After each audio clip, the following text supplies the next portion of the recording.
Hello everyone. आज की video होने वाली है बहुत मिस्टीरियस फॉर यू, क्योंकि आज की वीडियो है वैम्पायर्स के बारे में।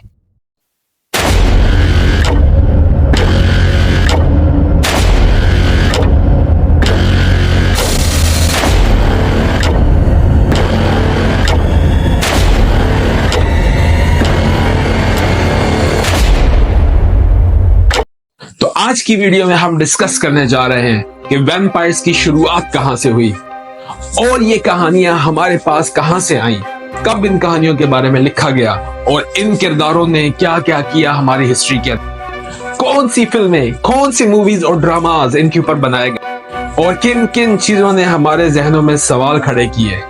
तो आइए करते हैं अपनी वीडियो का स्टार्ट। तो आखिर ये किरदार वैम्पायर का हमारे जहनों में आया कब? चलिए बताते हैं आपको। ये किरदार आया है हमारे पास यूनान, मेसोपोटामिया और मुख्तलिफ तहजीबों से, जहां पे वैम्पायर्स के बारे में लिखी जाती थी कहानियां और वैम्पायर्स को बदरूहों और रूहों की शक्ल में लोगों के सामने पेश किया गया। ये बताया जाता था कि ये वो रूहें हैं जो रात के वक्त अपनी कब्रों से जाग जाती हैं और वो जिंदा लोगों का खून पीती हैं। तो वैम्पायर्स का कंसेप्ट आया है हमारे पास यूनान और मेसोपोटामिया की कहानियों से। वैम्पायर्स ने पिया है लाखों लोगों का खून, लेकिन ये हुआ है सिर्फ और सिर्फ किताबों में। हकीकत में क्या है वो हम जानेंगे इस वीडियो के आखिर में। क्या वैम्पायर आज भी हैं? जी हाँ, मैं बताऊंगा आपको इस वीडियो के आखिर में कि वैम्पायर्स की कॉलोनीज मौजूद हैं आज भी। वैसे तो वैम्पायर की तारीख हमें मिलती है आज से 4000 साल पहले से, लेकिन वैम्पायर्स के बारे में यूरोप में पहली खबरें 18वीं सदी के अंदर, जब वहां के देहातों के अंदर लोगों ने इन कहानियों से मुतासिर होकर वैम्पायर्स को तलाश करना शुरू कर दिया। 18वीं सदी में यूरोप के देहातों में लोगों ने पूरी कैंपेन्स चलाई कि किसी तरीके से उनको वैम्पायर्स का सुराग मिले। वो उनको कत्ल करना चाहते और वो रात भर जाग कर कब्रिस्तानों के बाहर और मुख्तलिफ इलाकों के बाहर वैम्पायर्स का इंतजार किया करते थे। और ये सारा का सारा असर था वैम्पायर्स की कहानियों का।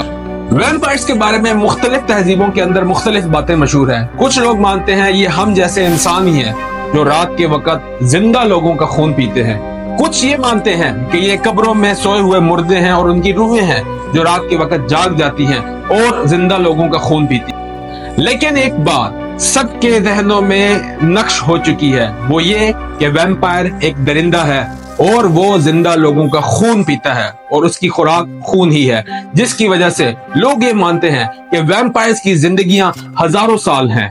इंसान ने अपने शक में आकर बहुत कुछ किया है। 18वीं सदी के अंदर वो बदकिस्मत लोग जो वैम्पायर समझ लिए जाते थे, उनको मौत के घाट उतार दिया जाता था और जिंदा उनके दिलों के अंदर लकड़ियां गाड़ दी जाती थी, सिर्फ इस शक की बिना पर कि वो वैम्पायर हैं। वैम्पायर को खूनी दरिंदा समझा जाता। लेकिन 19वीं सदी में कुदरत ने पलटा रंग, जब वैम्पायर की एंट्री हुई हॉलीवुड के अंदर। हॉलीवुड की मूवीज में दिया गया वैम्पायर्स को एक रोमांटिक टच और बहुत सारी मूवीज ऐसी बनाई गई जिसमें वो एक रोमानी किरदार नजर आया। तो कौन कौन सी मूवीज बनाई गई वैम्पायर्स के ऊपर, आइए देखते हैं। 1931 में आई पहली मूवी ड्रैकुला और नॉस्फेराटो, जिसमें वैम्पायर को एक खूनी दरिंदा दिखाया गया और हॉलीवुड के जरिए लोगों के जहन में ये रकम किया गया कि ऐसी मखलूक भी दुनिया में मौजूद है। फिर कई सारी ऐसी मूवीज और नजर आई, जिस तरीके से 30 डेज ऑफ नाइट और बहुत सारे आम इंसानों को भी वैम्पायर्स की शक्ल में पेश किया गया। जैसे कि इब्राहिम लिंकन के बारे में एक मूवी मौजूद है जिसमें बताया गया है कि इब्राहिम लिंकन एक वैम्पायर था।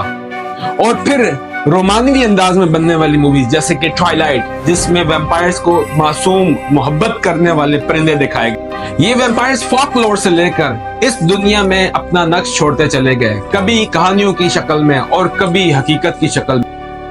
एक स्टोरी सुनाता हूं मैं आपको। मेरे डैड कहा करते थे कि जब हम छोटे छोटे थे तो उनके एरिया के अंदर कोई शख्स रात को चलती फिरती गाय और मवेशियों का खून पी जाया करता था और सुबह उन गाय की लाशों के ऊपर सिर्फ एक ब्लेड का कट नजर आता और वो गाय मुर्दा पाई जाती। तो कहीं ना कहीं हर कल्चर के अंदर वैम्पायर्स ने अपना असर जरूर छोड़ा है। क्या वैम्पायर की कहानियां सिर्फ कहानियां हैं? नहीं। तो इनकी हकीकत क्या है, आइए देखते हैं। कुछ کچھ عرصے پہلے تک ایسے علاقے انٹرنیٹ کی فہرست میں موجود تھے جہاں پہ ویمپائرز کی والنٹیئر کالونیز تھی، اور وہ علاقے زیادہ تر امریکہ میں پائے جاتے ہیں، خاص طور پہ واشنگٹن ڈی سی کی سب ارب کی پٹیوں کے اندر۔ لیکن اب انٹرنیٹ کے اوپر وہ سارا کا سارا ڈیٹا غائب کر دیا گیا ہے۔ اس کی کیا وجہ ہو سکتی ہے ہم نہیں جانتے، لیکن ایک بات پر شور ہے کہ واشنگٹن ڈی سی اور اس کی پٹیوں کے ارد گرد آج بھی والنٹیئر ویمپائرز کالونیز موجود ہیں جہاں پہ لوگ خوشی سے اپنا خون ایک دوسرے کو پلاتے ہیں۔ تو ویمپائرز کا کنسپٹ اس دنیا کے اندر کہیں نہ کہیں ہمارے پاس ریالٹی کے اندر بھی موجود ہے۔ یہ صرف کہانیاں نہیں، والنٹیئر ویمپائرز اور کب بنیں گے یہ درندے ویمپائرز کوئی نہیں جانتا۔ کیا یہ موجود ہے یا نہیں، یہ ہمیں صرف وقت ہی بتا سکتا ہے۔ I hope آپ نے آج کی ویڈیو ضرور انجوائے کی ہوگی۔ Keep sharing the positivity اور کمنٹ سیکشن میں ضرور بتائیے گا کہ نیکسٹ ویڈیو آپ کس ٹاپک پر دیکھنا چاہتے ہیں۔ And show your support by subscribing to our channel. Thank you.